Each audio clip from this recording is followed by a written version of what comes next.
Feliz sábado para todos, me alegra verles en esta mañana. Seguramente ya usted lo escuchó, pero yo quisiera ratificar una vez más la razón por la cual este pendón está puesto allí. Quiero recordarle a nuestra iglesia que en el mes de agosto, del 13 al 16 de agosto, la ciudad de Osorno se prepara para un gran impacto evangelístico. Y digo la ciudad de Osorno porque será toda la ciudad y sus alrededores. Estará con nosotros el pastor Robert Costa y esta semana, gracias a Dios, logramos confirmar el lugar. Será en el Hotel Sonesta. Amén, iglesia. Un gran, cómodo y fantástico salón para unas 400 personas por lo menos por la noche.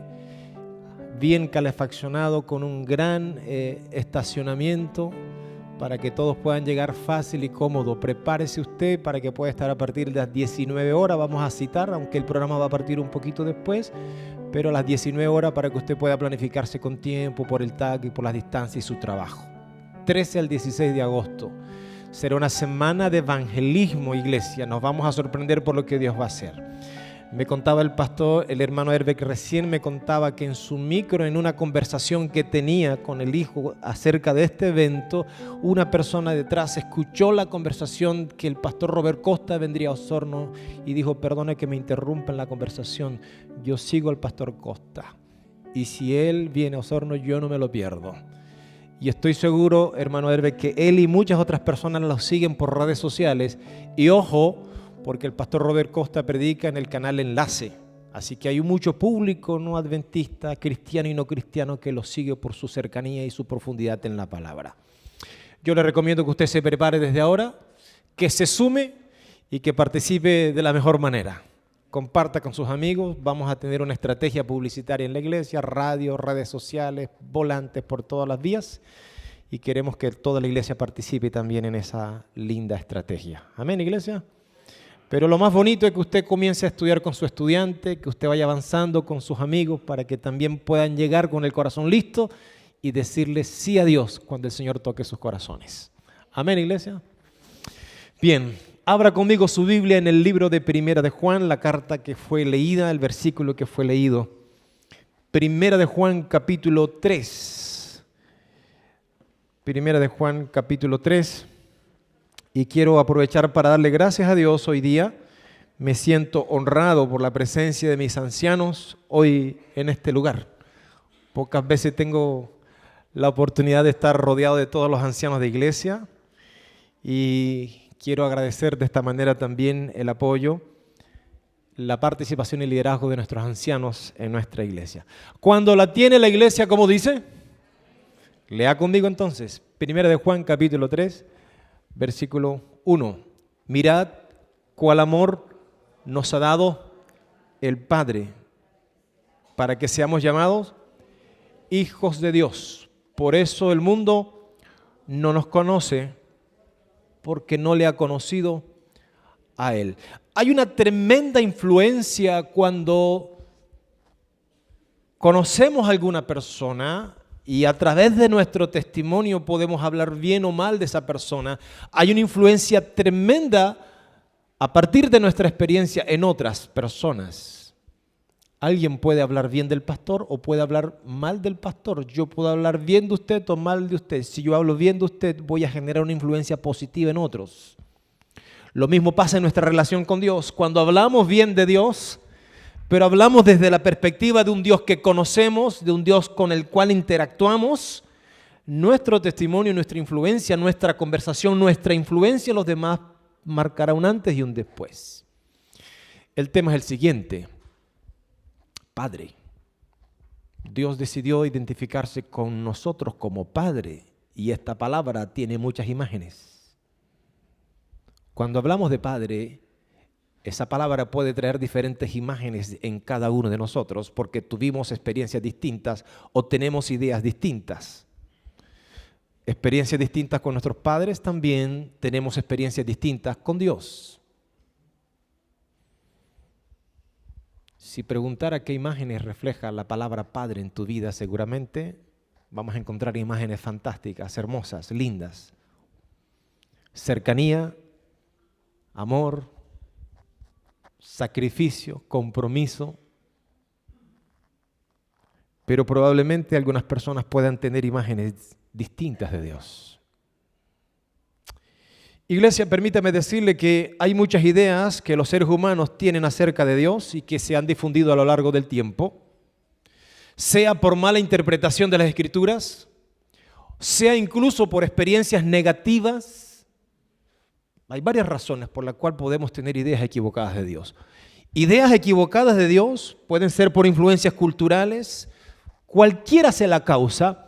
Si tenemos una idea no correcta de Dios, entonces nos vamos a acercar a Dios de una manera distinta y esto va a determinar nuestra salud espiritual y capaz que nuestra salvación también.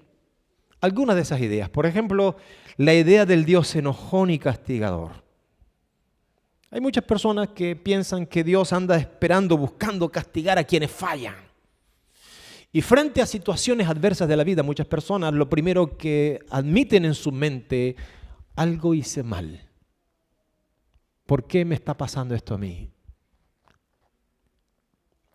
Y aunque no lo aceptes, en el fondo llegan los pensamientos y comienzas a cuestionarte y hasta muchas veces te lo llegas a preguntar. ¿Será que estoy pagando por algo que hice? ¿Será que me merezco esto, no? La idea de un Dios castigador, iglesia, tiene muchas raíces. Voy a mencionar algo de forma progresiva desde la teología, desde el comienzo de la Biblia. Nosotros vemos en la Biblia que se muestra un Dios que es presentado como justo, amoroso y santo.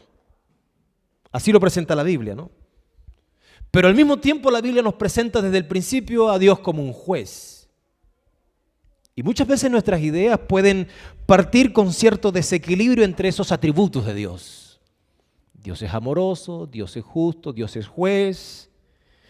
Sin embargo, a veces pensamos que la actitud y respuesta de Dios ante el pecado y ante la rebelión humana es la de un Dios castigador, que deja por fuera la misericordia y que solamente se ubica en el juicio y en el castigo. Por ejemplo, en el libro del Génesis, Dios expulsa a Adán y Eva. Y cuando los expulsa del Edén, los expulsa ¿por qué? ¿Porque Dios es cruel o porque ellos desobedecieron? Podemos decidir con qué nos quedamos. Si yo quiero quedarme con la idea de que Dios lo expulsó porque Dios es cruel, me quedo con esa idea. Pero antes de expulsarlo del Edén, Dios les dijo, hijitos, no se acerquen al árbol porque si se acercan al árbol van a traer consecuencias. Y Dios los expulsa del Edén por su desobediencia, no por su crueldad. Y hemos estado estudiando cómo desde el Edén Dios comienza a mostrar la otra cara de la moneda, porque aunque los expulsa del Edén, los cubre con un manto de un animal inocente que muere en lugar de ellos, mostrando el plan de salvación. Inmediatamente, tan pronto cae.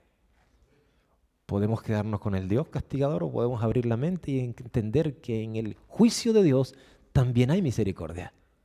Amén, iglesia. Bueno, más adelante encontramos otro tipo de ejemplos como el caso de Génesis en el diluvio capítulo 6. Y no le gustó a Dios la maldad de todo el pueblo y ¡buah!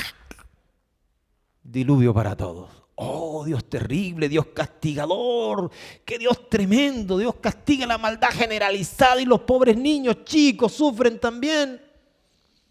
Pero la gente ignora que cuando Dios llamó y los anticipó el diluvio, estuvieron escuchando un mensaje de advertencia y de arrepentimiento 120 años. Y no destruyó toda la humanidad, destruyó a los que simplemente no aceptaron la invitación de Dios. Y los que quisieron salvarse, la puerta del arca estaba abierta. Amén. Dios ha sido enjuiciado a lo largo de la historia por conceptos errados. Bueno, hay muchos casos en la Biblia que mencionan este detalle. Lo que quiero decir, hermanos queridos, es que la clave cuando analizamos estas escenas o estos episodios en la vida de Dios, siempre entendamos que el castigo siempre está vinculado a la justicia y el llamado al arrepentimiento, no como un acto de venganza egoísta de parte de Dios. Luego, nosotros encontramos más adelante en el Antiguo Testamento ideas, por ejemplo, en la época de los profetas, donde Dios castiga la idolatría, donde Dios castiga la injusticia social, donde Dios castiga el que el pueblo haya abandonado el pacto con Dios, pero siempre con un propósito redentor. Siempre invitando al pueblo, siempre tratando de corregir, de que volvieran al centro, y los llamados de arrepentimiento de Dios eran frecuentes. Por ejemplo, el exilio babilónico de parte del pueblo judío por parte de Babilonia fue un castigo, pero también fue una oportunidad de redención de Dios, de renovación espiritual.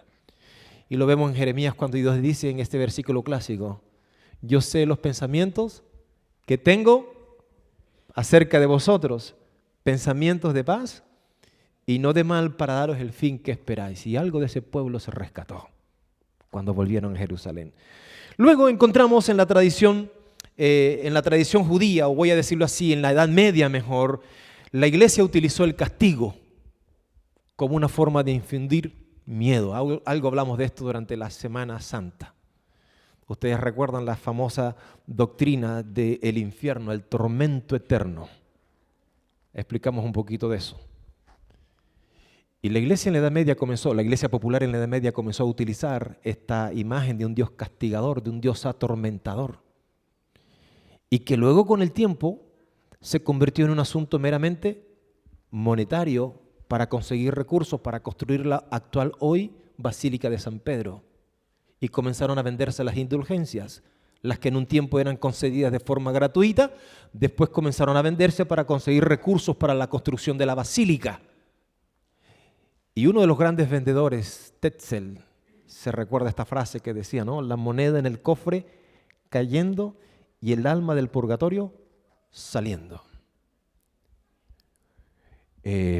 Esta imagen, allí surgió la imagen de un Dios castigador, de un Dios juez que castiga en vez de redimir, lo cual comienza a ser una desviación del carácter bíblico de Dios. Y luego aparece Cristo, ¿no? En la mirada que la Biblia nos hace de Cristo, Jesús revela el carácter del Padre. El que me ha visto a mí, ha visto al Padre.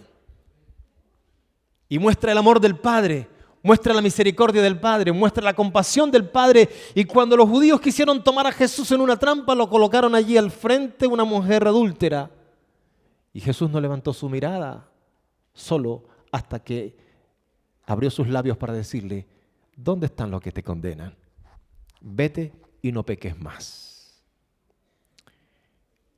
Jesús nos habla en el Nuevo Testamento de ese amor del Padre. El problema es que muchas personas dicen: el Dios del Antiguo Testamento era un Dios justiciero, el Dios del Nuevo Testamento es un Dios amoroso, y algunos sectores cristianos del cristianismo dicen: nos quedamos con el Dios del Nuevo Testamento. Y esto no es correcto, iglesia, porque es una mirada, es una interpretación errada, desequilibrada del amor de Dios. Cristo también en el Nuevo Testamento, cuando habla de juicio, su enfoque también implica arrepentimiento y también implica gracia. Usted puede acompañarme, por favor, Juan 3:17. Juan capítulo 3, versículo 17. Y cuando leamos ese texto, vamos a entender que Jesús enseña la misericordia del Padre cuando habla de la parábola del Hijo y todo lo demás, pero también Jesús interpreta y nos enseña que de alguna manera, aunque habla de juicio, su enfoque todavía sigue siendo de juicio, de arrepentimiento, de gracia. Juan capítulo 3, versículo 17. ¿Lo tiene la iglesia? ¿Puede leer conmigo, amada iglesia? ¿Cómo dice?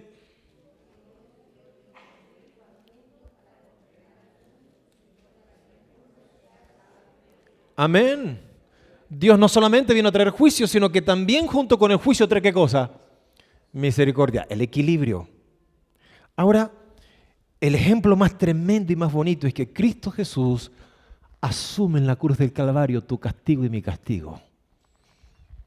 Eso enseña la Biblia, que Cristo fue tratado como tú y yo merecemos para que nosotros fuésemos tratados como Él lo merece. ¿Alguien lo cree? Bueno, posteriormente a esto, amada iglesia, algunos reformadores como Lutero y Calvino, que veían a Dios como juez, pero comenzaron a equilibrar la doctrina y comienzan a hablar de la justificación por la fe. Si bien hay un juicio, si bien la ley nos demanda obediencia, si bien esto y lo otro, nos hace recurrir a Dios dependiendo de la justificación por la fe. Y la justificación por la fe dice: somos perdonados gracias a Cristo. porque Él asumió el castigo en la cruz del Calvario. ¿Lo cree la iglesia? Entonces ellos veían a Dios como juez, pero destacaron la justificación por la fe como la forma de escapar del juicio, de esa justicia en el caso. Ellen White dice así: el plan de la redención revela cómo la justicia y la misericordia de Dios pueden estar en armonía y cómo se puede vindicar la ley sin condenar al pecador penitente.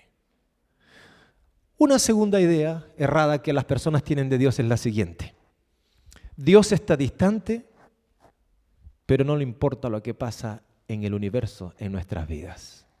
¿Han escuchado eso? Esto se conoce en el mundo teológico como el deísmo. El deísmo es la idea de que Dios está distante, no interviene en el mundo, no se interesa por los seres humanos, no le importa lo que te pase a ti en tu vida interior, en tu familia, en tus hijos, en tu trabajo, no le importa. Esta corriente filosófica surgió en el siglo XVII-XVIII aproximadamente, en la época de la Ilustración, donde la razón comenzó a tomar un poder por encima de la fe. Y esto enseña que Dios existe y es el creador del universo, no hay problema en el creacionismo, lo aceptan como tal. Pero Dios no interviene activamente en la creación. Por lo tanto, Dios no responde a las oraciones, Dios no realiza milagros, Dios no se manifiesta directamente al ser humano. Es como Dios actúa como el relojero. Lo viene, lo pone a funcionar con reglas y normas y luego se va y lo deja funcionando solo. Bueno, déjeme decirle que hay muchos creyentes, muchos hermanos, incluso en nuestra iglesia, que piensan así. ¿Cuál es el peligro de pensar así? Una persona que piense de esta manera ora, pero ora sin fe, voy a decirlo así, pensando en que Dios simplemente no va a intervenir. ¿Para qué voy a orar si finalmente esto no tiene solución? Y esto hace que de alguna forma se aproxima a Dios como si Dios estuviera lejos e indiferente. Se duda del amor de Dios en medio del sufrimiento. Por lo tanto, yo me acerco a Dios con duda. No voy a orar porque Dios no va a cambiar y finalmente terminamos haciendo nuestros propios planes y propósitos. Esto explica por qué muchas veces hay creyentes que se estancan en sus vidas, en sus estadios emocionales, en las experiencias de su vida, porque creen que Dios no puede cambiar su historia. Y como Dios no puede intervenir y cambiar su historia, de esa manera se acercan a Dios.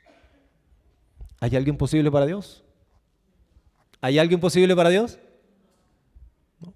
Dice la Biblia, para Dios no hay nada imposible. Pero para agradar a Dios es necesario acercarse a Dios con fe.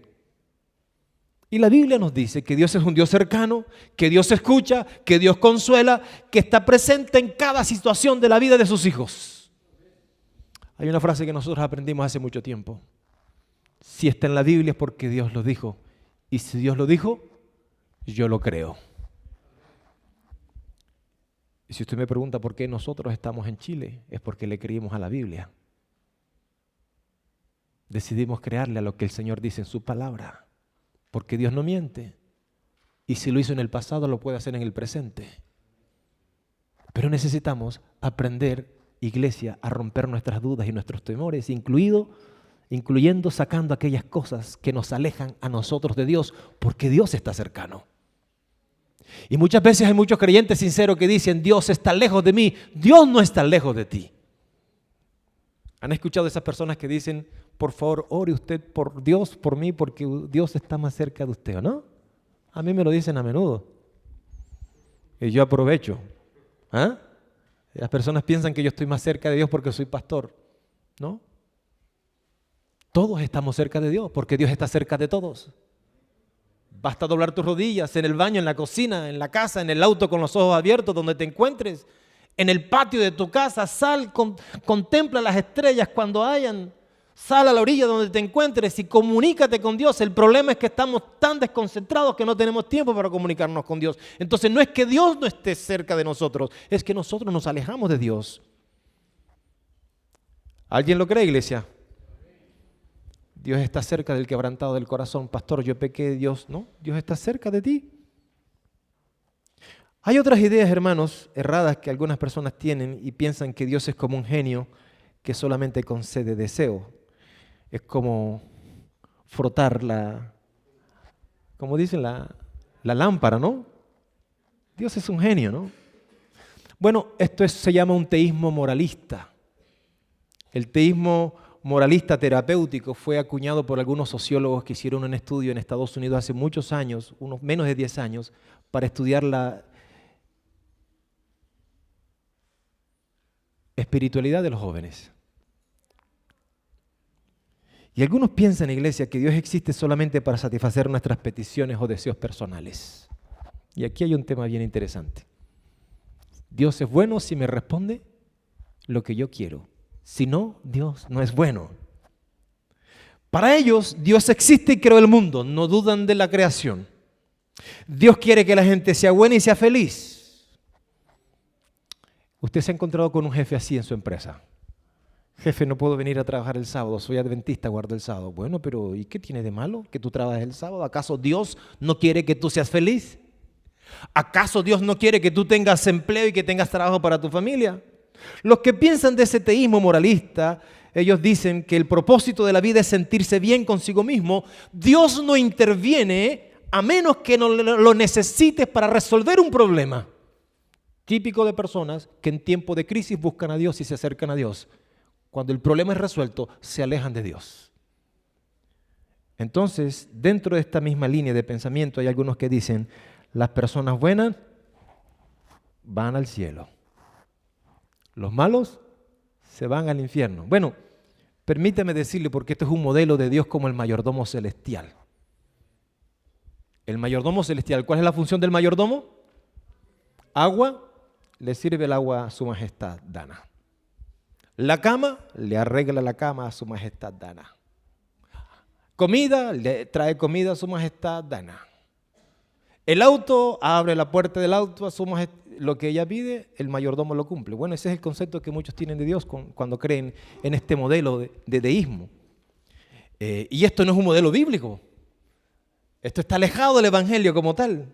Ahora, permítame decirles algo de lo que ya hablamos en Semana Santa, pero para los que no vinieron y no han escuchado el sermón, hay algo en el mundo moderno cristiano que ha ayudado mucho a eso, es la teología de la prosperidad. En el mundo evangélico está muy marcado eso. La teología de la prosperidad también presenta a Dios como alguien que debe bendecirme materialmente si tengo fe. Pero ojo, si no estás bendecido materialmente es porque tu fe no es suficiente. Pero ojo, además de la fe, también necesitas sembrar, porque entre más ofrendas, entre más siembras, más bendiciones de parte de Dios. Entonces, los que creen en la teología de la prosperidad dicen que Dios responde a mis decretos y a mis declaraciones de poder. Yo decreto sanidad, y yo confieso aquello, yo decreto lo otro.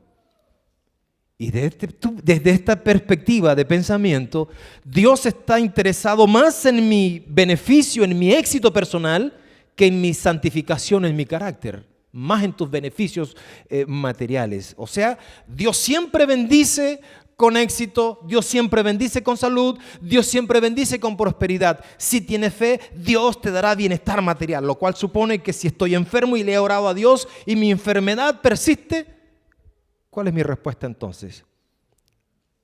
Bueno, surgen alguna cantidad de situaciones complejas allí, porque esta idea reduce a Dios a un medio para lograr fines humanos. Y no lo contrario.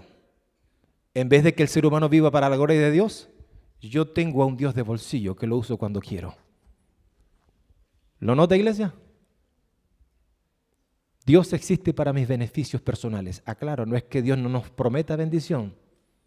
¿Dios promete bendecirnos? Amén. ¿Dios quiere que tengamos familias felices?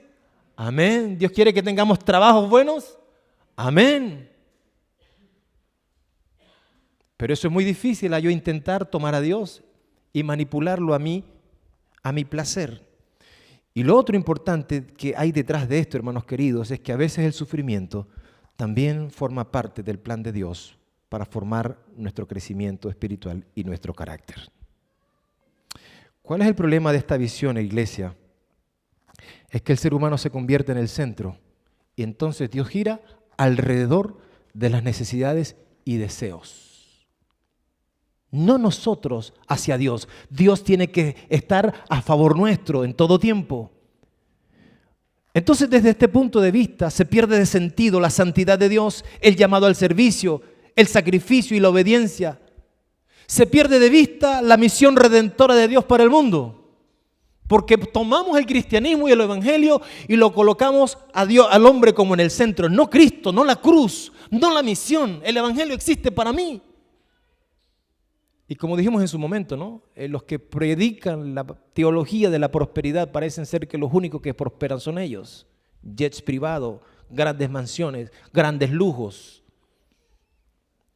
Bueno, la verdad bíblica nos dice que Dios busca formar nuestro carácter y no simplemente darnos lo que queremos, pero que Dios nos da lo que necesitamos. Y Dios sabe lo que necesitamos. La Biblia nos enseña que Dios escucha nuestras oraciones y se deleita en bendecirnos, pero Dios no es nuestro siervo. La Biblia nos enseña, iglesia, que el objetivo de la vida no es la comodidad, sino la transformación del carácter a imagen y a semejanza de Cristo. El dolor enseña, la crisis enseña, la enfermedad enseña, la tribulación también hace parte de la vida. El ser humano le teme al dolor, le teme a la enfermedad, le teme a la muerte. Y tenemos que abrir el corazón a entender que todas esas circunstancias adversas también son partes de la vida y que Dios puede utilizarla para bien. ¿Alguien lo cree? Ahora, amada iglesia, hay otra idea también que hay detrás acerca de las ideas de Dios. Dios solo ama a los que se portan bien. ¿Oh? Dios solo ama a los que se portan bien.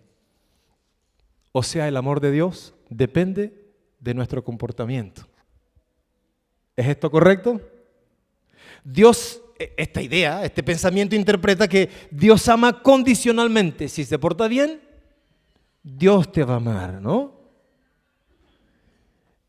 Hago una pregunta aquí para despertarlos y para ponerlos a pensar un poquito. ¿Qué viene primero, la obediencia o el amor?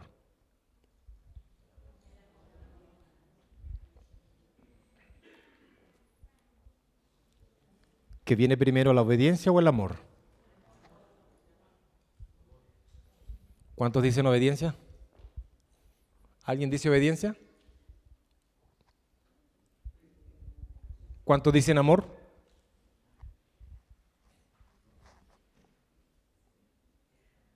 Algunos no levantaron la mano.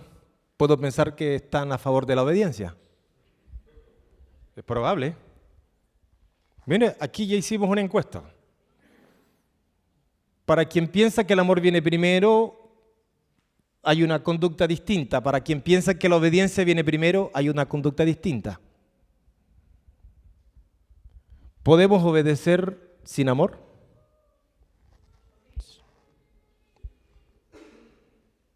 ¿Podemos obedecer sin amor?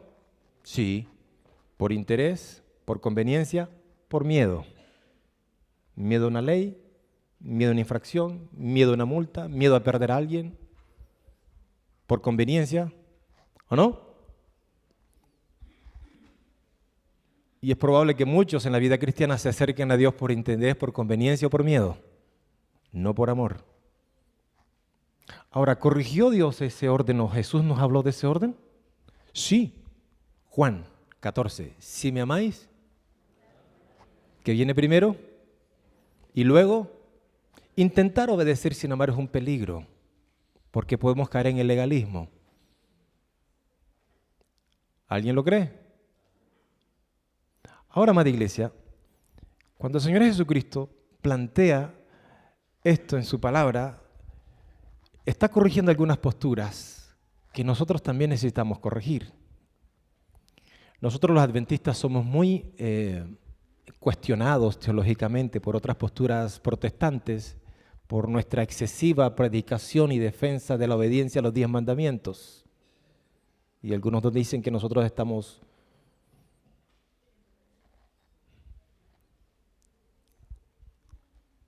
Y la Biblia nos enseña que la muerte de Cristo en la cruz del Calvario no anuló la vigencia de la ley. Aun por el contrario, el libro de Hebreos dice que ahora a través de la muerte de Cristo no se anula la ley, sino que Jesús dice, ninguno le diga al otro, anda, conoce al Señor, porque todos me conocerán, desde el mayor hasta el menor. Lo que la Biblia plantea es que a través de Cristo, a través de una relación con Cristo, Él puede fluir a través de su Espíritu en nosotros la capacidad de obedecer, de amar lo que antes odiaba y de odiar lo que antes amaba. Eso es posible a través del Espíritu Santo, a través de una relación maravillosa con Cristo Jesús. Y esto explica por qué muchas veces fracasamos en la vida espiritual, porque intentamos nosotros obedecer por nuestra propia voluntad, dejando a Cristo fuera de la ecuación. Sí, entiendo que puede ser fácil, aparentemente, pero muy peligroso, porque se convierte en moralismo, porque se convierte en legalismo, e intentamos ser buenos por nuestra propia voluntad, pero lejos de Cristo Jesús. ¿Lo nota la iglesia? Voy a decirlo algo y voy a decirlo bien fuerte para que la iglesia me lo entienda.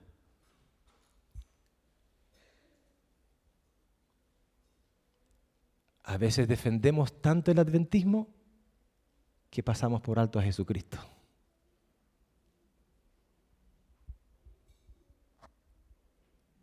¿Lo comprende, no? A veces defendemos tanto el adventismo que pasamos por alto y le faltamos a Jesucristo. Pero yo creo que una relación equilibrada con Jesucristo nos hará proteger perfectamente el evangelio adventista. Estoy hablando del orden.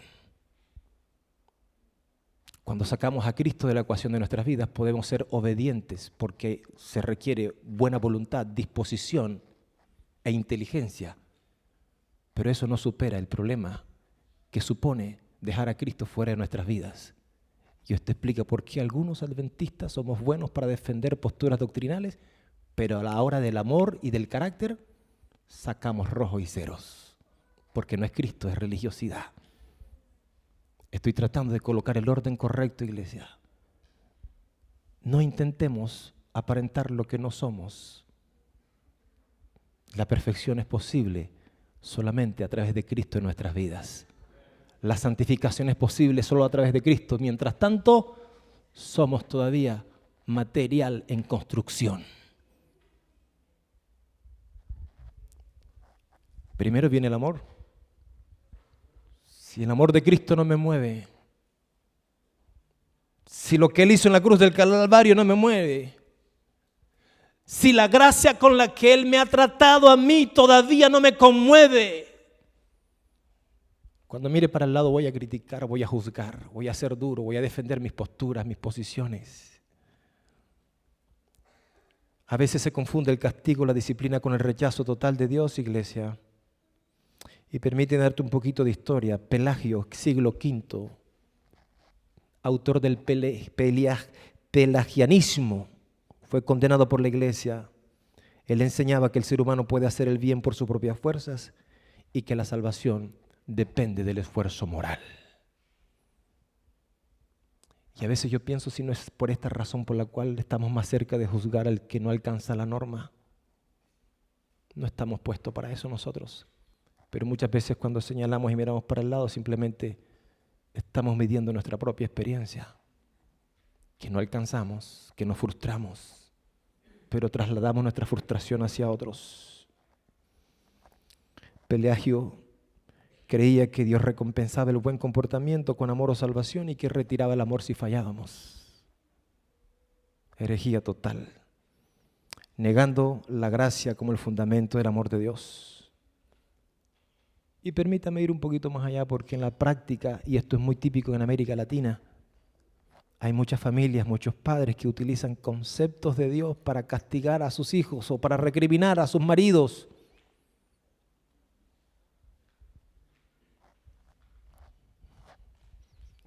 Y sirva para los papás que tienen niños chicos. Dios está enojado contigo. ¿Cómo lo sabe usted? ¿Porque no arregló la cama? ¿Porque hizo pataletas? ¿Por su rebeldía? ¿Cómo lo sabe usted? Esto te pasa por no ir a la iglesia. Menos voy. Y he escuchado posturas todavía mucho más comprometedoras. Ahí viene el pastor.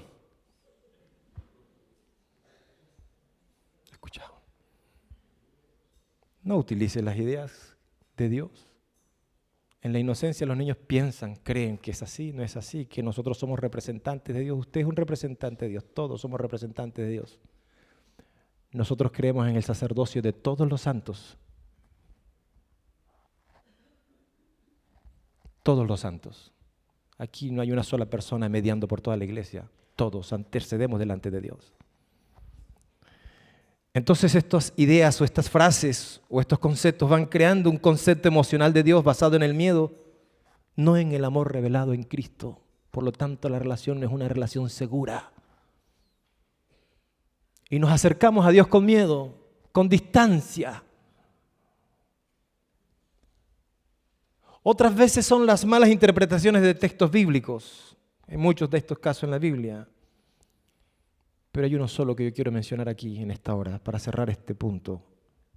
Romanos, capítulo 5, versículo 8. Si lo sabe de memoria, dígalo conmigo. Pero Dios muestra su amor por nosotros, en que nos amó siendo aún pecadores. Gloria a Dios. ¿Hay algo que yo tengo que hacer para que Dios me ame? ¿Hay algo que yo tengo que hacer para que Dios me ame? No, nada. Dios decidió amarte incondicionalmente. Es más, yo puedo alejarme de Dios, podría perderme y no va a cambiar para nada el amor de Dios. Eso no significa que las consecuencias de mis decisiones me alcancen. El condenado por el crimen o por un asesinato puede estar en la cárcel por sus acciones, pero eso no indica que el amor de Dios no esté con él. ¿Lo cree la iglesia?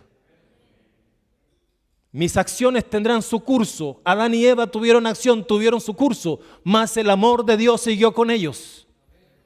No hay nada que tú puedas hacer para que Dios te ame. Dios te amó antes que tú nacieras. Dios te amó siendo aún pecador o pecadora. Dios te amó.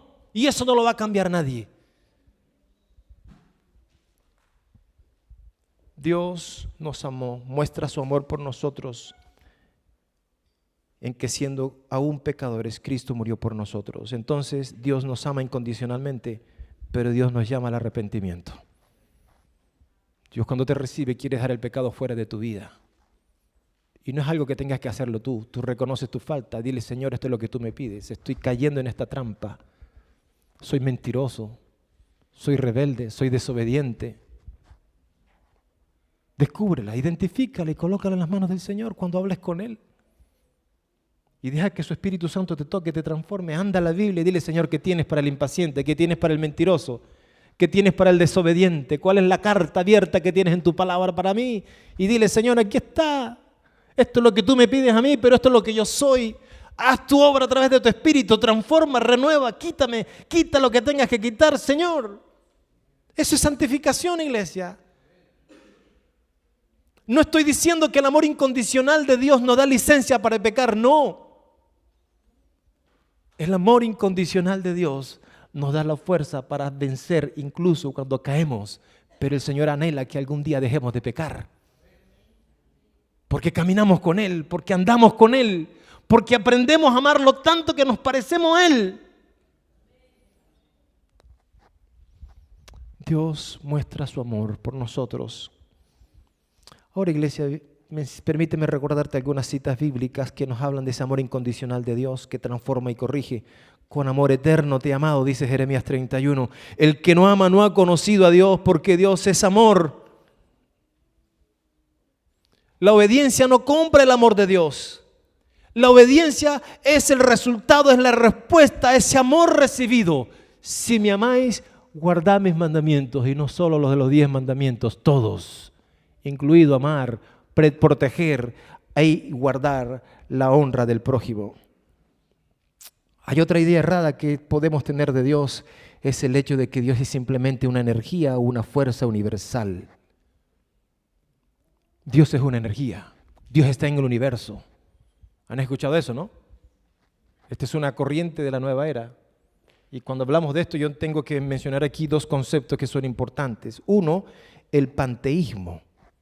Dios es, voy a decirlo así, Dios es todo. Dios es una piedra, Dios es un árbol, Dios es una planta, Dios es agua, Dios eres tú, Dios soy yo. Ustedes saben que esa es la primera gran mentira del Edén.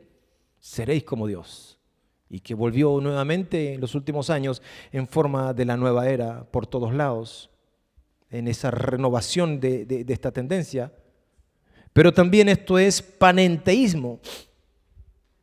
Dios está en todo, por sobre todo. Ustedes saben que la iglesia adventista tuvo este conflicto muy temprano con el doctor Kellogg, uno de los pioneros de la iglesia adventista, del movimiento adventista. El médico a través del cual la iglesia siguió adelante con los proyectos del sanatorio y todos estos proyectos de salud.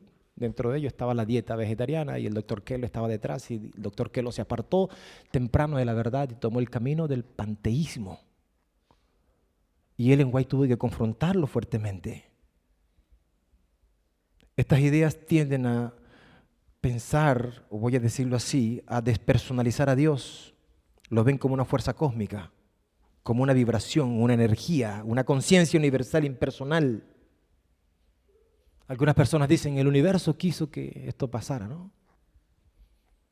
La energía divina me protege. Colocamos las piedras en la sala para que equilibre la energía en la casa.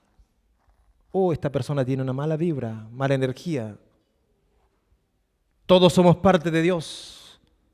Esto presenta la idea de un Dios impersonal, lejano a la revelación bíblica. La Biblia nos menciona que Dios es un Dios, un ser personal, con voluntad, con emociones y que tiene una relación también con sus hijos. Así nos presenta la Biblia. Dios no es energía, iglesia. Dios es el creador de toda energía y materia que existe en este mundo. ¿Cuál es el peligro de ver a Dios como una energía? Elimina el concepto de pecado. Elimina el concepto de redención y de responsabilidad moral. Borra la necesidad de un Salvador. Nos desconecta de la necesidad de una relación con Dios. Reemplaza al Dios vivo por una idea teológica o una idea filosófica.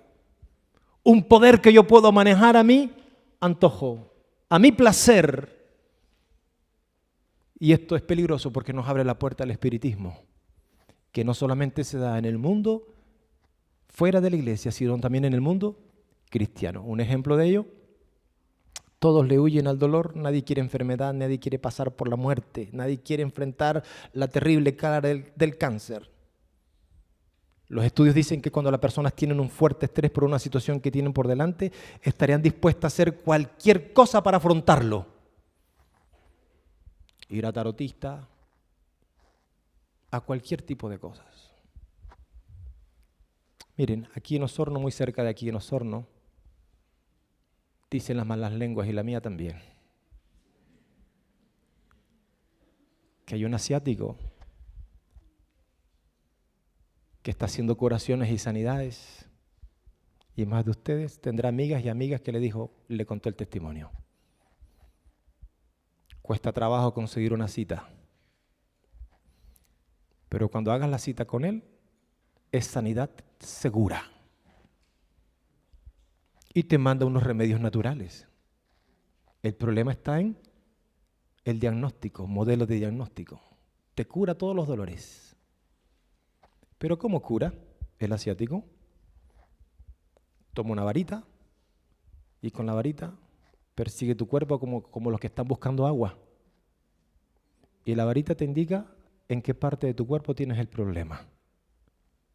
Y si mi hermana Erika, voy a utilizar un ejemplo, Erika, tienes un problema en el hombro como Chabelita, la varita te lleva al hombro y ahí está tu problema. Eso se llama adivinación. Eso no es medicina científica comprobable, eso es adivinación, aunque luego te dé una receta natural.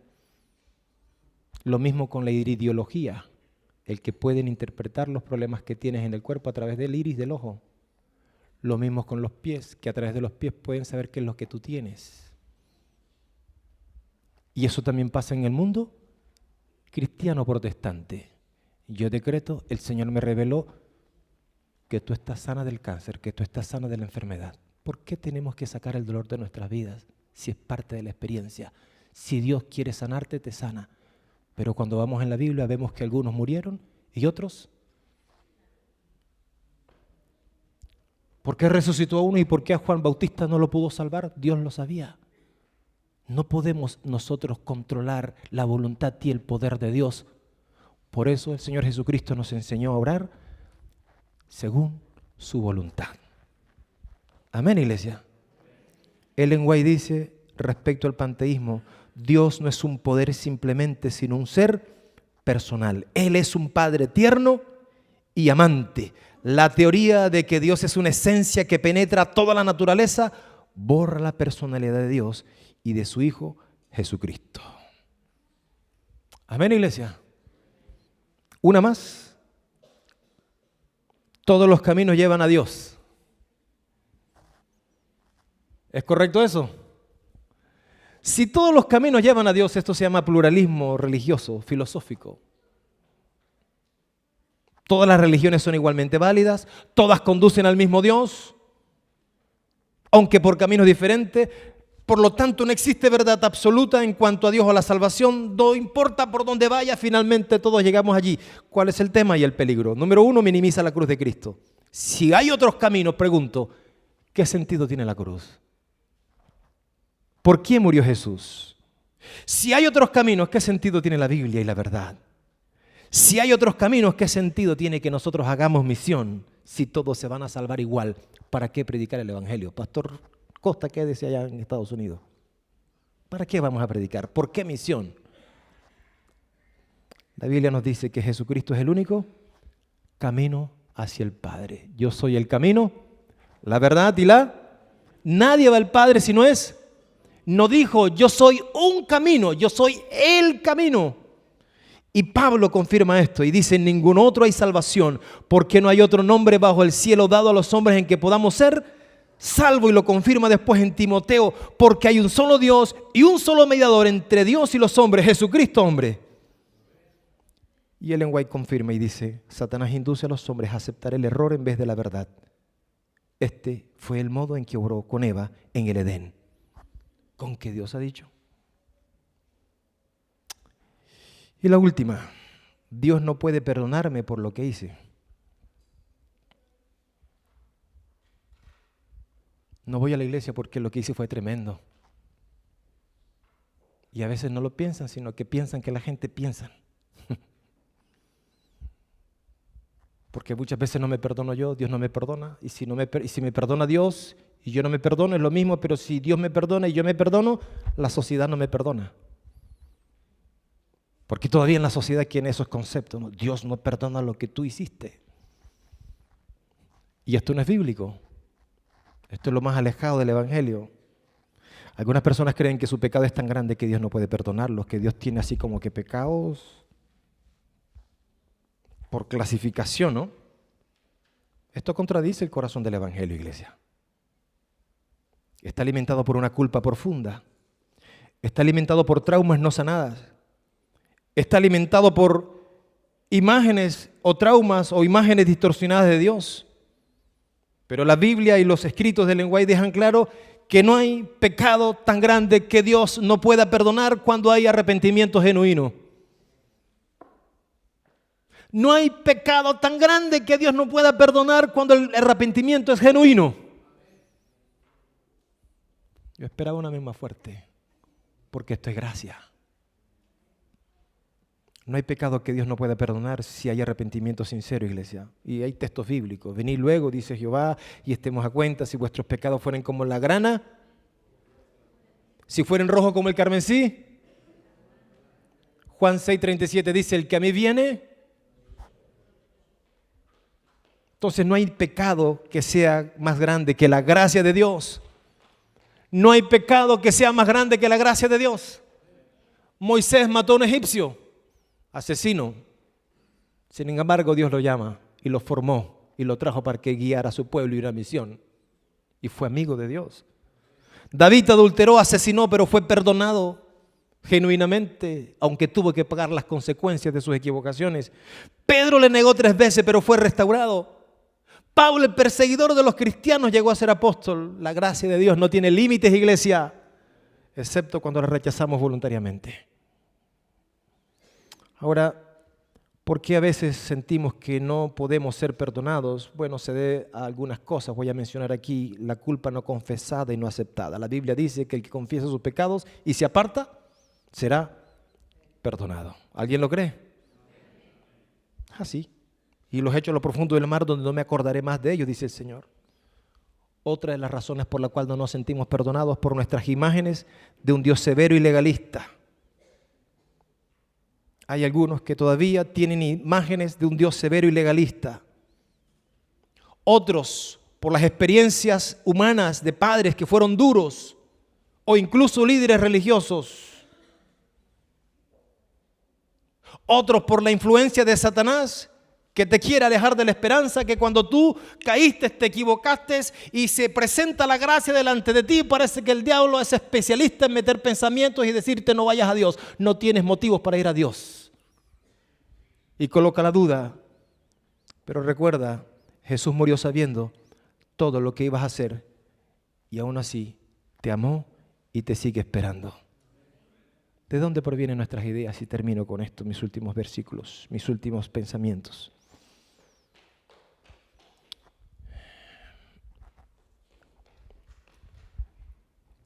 Los estudios científicos confirman que nuestros primeros trazos de Dios, nuestras primeras reflexiones de Dios o imágenes de Dios surgen en nuestras primeras relaciones con nuestros padres terrenales. Cuando comenzamos, cuando nacemos y tenemos esos vínculos con nuestros padres, se va formando nuestros conceptos de Dios. Por lo tanto, estos mismos estudios dicen que esa relación con nuestro Padre terrenal condiciona la forma como vemos a Dios e interpretamos a Dios. Dicho esto, lo que esta postura define es lo siguiente, que si tu padre fue amoroso, fue paciente, fue presente, fue cercano, es más fácil imaginar a Dios con un padre bueno, cercano y confiable. Si por el contrario tu experiencia con tu padre terrenal fue ausente, fue abusivo, fue indiferente o injusto, entonces podrías imaginarte o podrías crecer con la imagen de un padre duro y castigador, distante, indiferente, imposible de complacer y satisfacer. Dicho esto, iglesia, esto no significa que Dios sea así, pero tu corazón por estas experiencias dolorosas pudieron percibirlo erróneamente debido a esas heridas de abandono, de soledad, de abuso, de maltrato. Pero a Jesucristo, cuando vino a la tierra, vino a recordarnos con las imágenes del Padre Celestial que el Padre Celestial no es como los padres terrenales. ¿Alguien lo cree?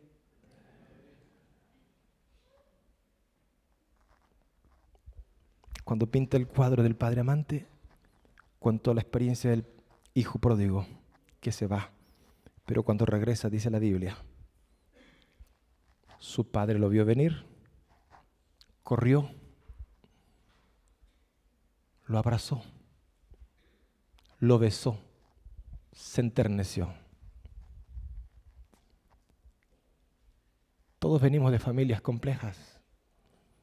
Todos pudimos tener una experiencia paternal dolorosa y difícil porque papá no estuvo o porque si estuvo no fue el papá cercano que queríamos.